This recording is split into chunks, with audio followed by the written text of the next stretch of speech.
2024 లేదా 25లో డిగ్రీ లేదా బీటెక్ చదివారా? సాఫ్ట్‌వేర్ జాబ్ కోసం ఎదురు చూస్తున్నారా? అయితే కోడ్ జ్ఞాన్ 100 డేస్ కోర్సులో చేరండి. జాబ్ సాధించండి. నమస్తే విజయ పెద్దన గారు. నమస్తే ఉషా. భార్యాభర్తల జీవితం అనేది నూరేళ్ల పంట అని చెప్తూ ఉంటుంటారు. వివాహ బంధం అనేది ఒకరికొకరు తోడుగా ఉండాలని నిశ్చయించాలని కూడా చెప్తూ ఉంటుంటారు. కొన్ని సందర్భాల్లో మనిషి అనుకోని సందర్భాలు చేజారిపోతూ ఉంటుంటారు. చాలామంది చిన్న వయసులోనే ఒంటరి లైఫ్ని లీడ్ చేయాల్సిన పరిస్థితి వస్తూ ఉంటుంది.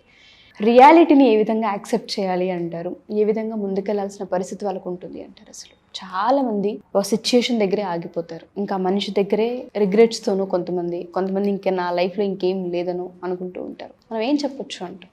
ఫస్ట్ ఆఫ్ ఆల్ అసలు అట్లా పార్ట్నర్ని అంటే ప్రియమైన వ్యక్తిని జీవిత భాగస్వామిని కోల్పోవటం అనేది అసలు చాలా వాళ్ళకి దురదృష్ట సంఘటన, వాళ్ళకి అత్యంత బాధాకరమైన విషయం. ఇకపోతే చిన్న వయసులో పోయినా పెద్ద వయసులో పోయినా బాధే. సో ప్రతి వ్యక్తికి దాన్ని తీసుకోవటం, అందులోంచి బయటపడటానికి వాళ్ళ మనస్తత్వాలను బట్టి టైం పీరియడ్ అనేది మారుతూ ఉంటుంది. సో ఇప్పుడు కొంతమంది అంటే పెద్దయిన కొద్దికి ఆ డిటాచ్మెంట్తో లేకపోతే ఆ మెచ్యూరిటీ లెవెల్స్తో పుట్టిన వాళ్ళు ఎలాగూ పోతారు అని చెప్పి వాళ్ళు పోవటానికైనా పార్ట్నర్ పోతుందనైనా అంటే ప్రిపేర్డ్నెస్తో ఉంటారు. ఒక వయసు వచ్చినప్పుడు వాళ్ళకి సడన్ షాక్ అని అయితే అనిపించదు. కాకపోతే బాధే.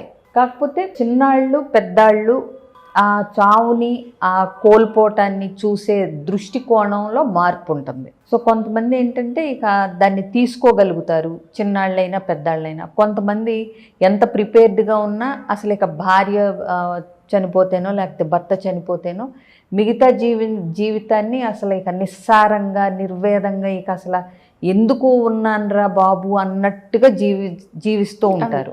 సో అది అంటే ఎంతవరకు కరెక్ట్, వాళ్ళని హింసించుకోవటం, అందులోంచి బయటికి రాపోవటం అనేది అంటే పూర్తిగా కరెక్ట్ కాదు. కానీ మనం వాళ్ళని అంటే జడ్జి చేయటానికి సరిపోము. అంటే వాళ్ళిద్దరు భార్యాభర్తల మధ్య అన్యోన్యత ఎట్లా ఉంది, వాళ్ళ రిలేషన్షిప్ ఎట్లా ఉంది, ప్లస్ ఈ వ్యక్తులు ఎంత సున్నితమైన మనస్కులు, ఎంత మెచ్యూరిటీ ఉన్నవాళ్ళు అనే దాన్ని బట్టి వాళ్ళు అందులోంచి ఎంత త్వరగా బయటకు వచ్చి నార్మల్గా వాళ్ళ జీవితాన్ని మళ్ళీ ఇదివరకులాగా జీవించడానికి అవకాశాలు ఎవరికి వాళ్ళని బట్టే ఉంటాయి.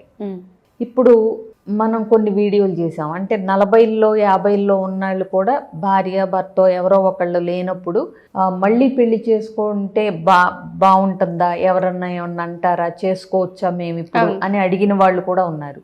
అది ఎందుకు అనుకుంటున్నారు? ఆ ఒంటరితనాన్ని భరించలేక సగం.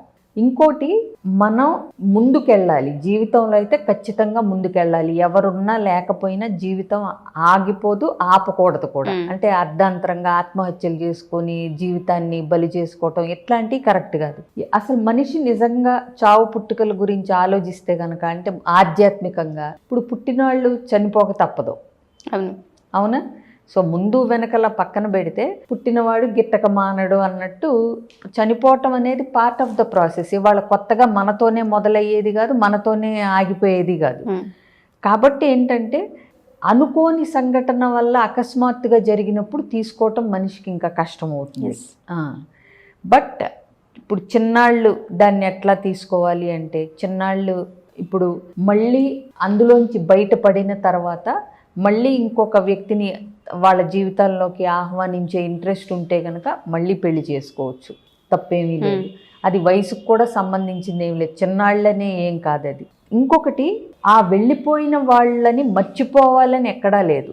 మూవ్ ఆన్ అవ్వటం అంటే వాళ్ళని మర్చిపోయి వాళ్ళ జ్ఞాపకాలన్నింటినీ అంటే కాల్చేసి తుడిచేసి ఏదో చేసినా ఇక్కడ ఉండేవి అక్కడ ఉంటానే ఉంటాయి. కాకపోతే వాటన్నిటిని ప్రతిసారి కంటికి కనపడకుండా పెట్టుకోవచ్చు, అది వేరే విషయం.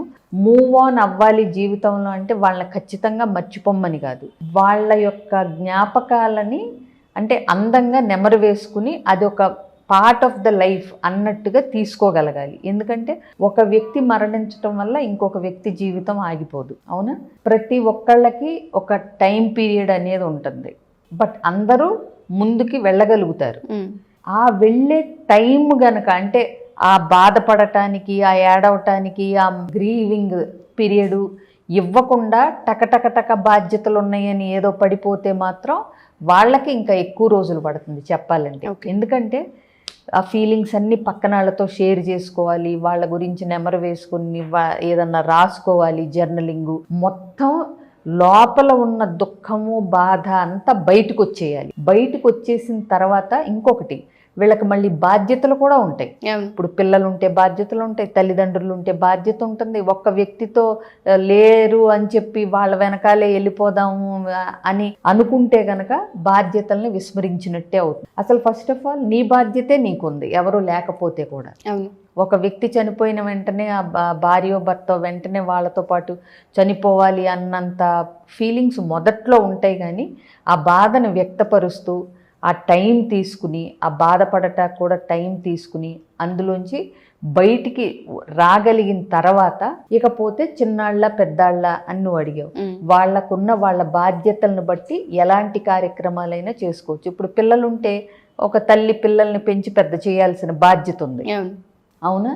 ఇప్పుడు వృద్ధులైన తల్లిదండ్రులు ఉంటే పెద్దాళ్ళు అయిపోతే వాళ్ళని చూసుకోవాల్సిన బాధ్యత ఉంటుంది, ఉద్యోగమో ఏదోటి ఉంటుంది. సో ఇవన్నీ నిర్వర్తించుకుంటూ నువ్వు ముందుకెళ్ళటానికి ప్రయత్నించాలి. అంటే ఆ వెళ్ళిపోయిన వాళ్ళు ఒక అందమైన జ్ఞాపకంగా నువ్వు వాళ్ళని గుర్తు చేసుకుని ఒక అందమైన జ్ఞాపకాలుగా ఉంచుకోవాలి తప్పితే వాళ్ళని అంటే మిస్ అవుతున్నాం అని చెప్పి దాని గురించి అతిగా బాధపడటం వల్ల వచ్చే బాధ ఇంకా ఎక్కువగా ఉంటుంది.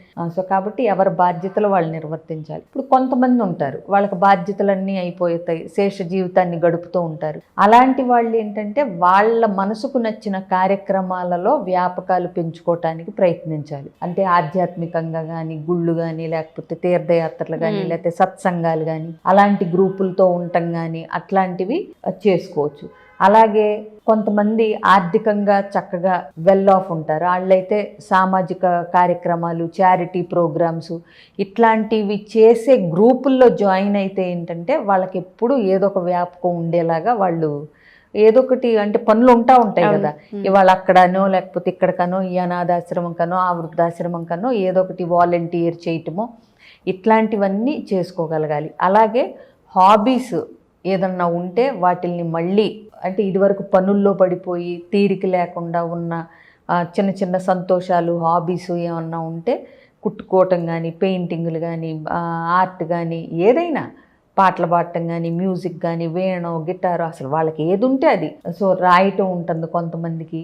సో ఇలాంటివి ఏదైనా సరే మళ్ళీ వాటిల్ని బూజు దులిపి మళ్ళీ వాటిల్ని మొదలుపెట్టి వాటిల్ని అంటే ఏదో వాటి ద్వారా ఏం సంపాదించక్కరా, నీ మనసుకు ఉల్లాసంగా నీకు టైం కొంచెం సేపు గడిచేలాగా ఇట్లాంటివి. అలాగే ఒకళ్ళిద్దరు బాధ్యత తీసుకుని వాళ్ళ అంటే చదివించటం కానీ ఏదన్నా వాళ్ళకున్న ఆర్థిక స్తోమతను బట్టి. అంటే లైఫ్ని ఒక పార్ట్నర్ని కోల్పోయిన తర్వాత కూడా ఏ వయసులో అయినా సరే కంటిన్యూ ఖచ్చితంగా చెయ్యొచ్చు.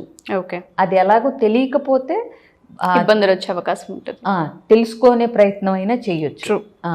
సో కాబట్టి జీవితం ఒక దగ్గర అయితే ఆగిపోదు. ఇంకొకటి నిజం చెప్పాలంటే ఒకళ్ళు లేకుండా ఇంకొకళ్ళు బ్రతకలేరు అనేంత నిజంగా మనం స్పిరిచువల్గా కనుక ఆలోచిస్తే బ్రతకలేకపోతున్నాం అనే భావనలో నుంచి కూడా బయటికి రావచ్చు. ఎందుకంటే అంతటి ఉదాత్తమైన కార్యక్రమాలను మనం చేపట్టి వాళ్ళ పేరు మీద కూడా మనం వాళ్ళ సంస్మరణార్థం కూడా మంచి పనులు చేస్తున్నాం అనుకోండి, వాళ్ళని ఇంకా ఇక్కడ బ్రతికించినట్టే. ఎంతో మంది హృదయాల్లో, ఎంతో మంది జీవితాల్లో వాళ్ళ పేరు మీద మనం చేసే కార్యక్రమాలు, తద్వారా వాళ్ళు మనతో ఉన్నట్టుగా మనం ఫీల్ అవుతాం. అలాగే జనాల మనసుల్లో కూడా వాళ్ళు చిరస్థాయిగా నిలిచిపోయేలాంటి ప్రయత్నం కూడా చెయ్యొచ్చు. ఎగ్జాక్ట్లీ. మనిషి లైఫ్ అనేది ఒక మనిషి లేకపోతే ఆగదు అనేది ఆ వాస్తవాన్ని, ఆ రియాలిటీని ఎప్పుడైతే తెలుసుకుంటామో నిజ జీవితం అనేది ఫుల్ఫిల్మెంట్గా ముందుకు తీసుకెళ్ళొచ్చు అని అర్థమవుతుంది. థ్యాంక్ యూ విజయ పెద్దన గారు, thank you so much. Suman టీవీలో మీ పర్సనల్ అండ్ బిజినెస్ ప్రమోషన్స్ కోసం కింది నెంబర్కి కాంటాక్ట్ చేయండి.